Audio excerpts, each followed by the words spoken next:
السلام علیکم ورحمۃ اللہ وبرکاتہ۔ تو دوست عزیزو، جب محمد صلی اللہ علیہ وسلم اس دنیا میں مبعوث نہیں ہوئے تھے، یہاں پر انتخاب نہیں آیا تھا، تو اس سے پہلے بہت ہی بڑی جہالت تھی، جہالت کی امتحان تھی۔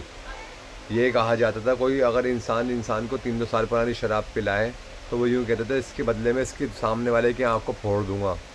اور اتنی جہالت بڑھ چکی تھی، بنا تحقیق کے خون کو چاٹ لیا کرتے تھے، کس کے بھی خون ان کو پتہ نہیں، چاٹ لیا کرتے تھے۔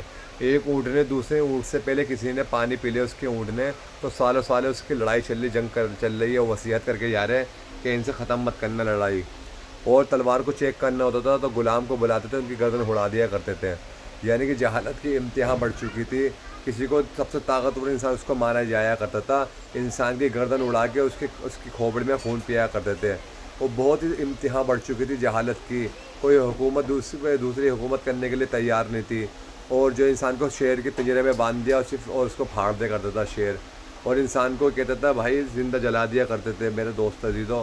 کوئی عورت حاملہ جاتی تھی، اس کے پیٹ کو چیر دیا کرتے تھے صرف یہ دیکھنے کے لیے اس کے پیٹ میں لڑکا ہے لڑکی کیا ہے۔ تو وہ دوستوں جو بہت ہی زیادہ جہالت بڑھ چکی تھی، تو پھر محمد صلی اللہ علیہ وسلم اس دنیا میں مبعوث ہوئے، ان کا آنا تھا، ان کی آمد ہونی تھی، اور یہ جہالت ختم ہوتی چلی گئی۔ جو زمین بنجر تھی اس پہ اللہ گھاس اگانے لگا، جس بکریوں کے اندر ان کے دودھ نہیں تھا، ان کے تھنوں میں دودھ آنے لگا، اور حتیٰ کہ بہت ساری جو ہے باتیں ہونے لگی، اور دنیا میں رحمت نازل سکینہ نازل ہونے لگی۔ تو ہمارے نبی کی آمد آنی تھی اس دنیا کے اندر، اور لوگوں کے اندر چین سکون اطمینان عافیت آنے لگی۔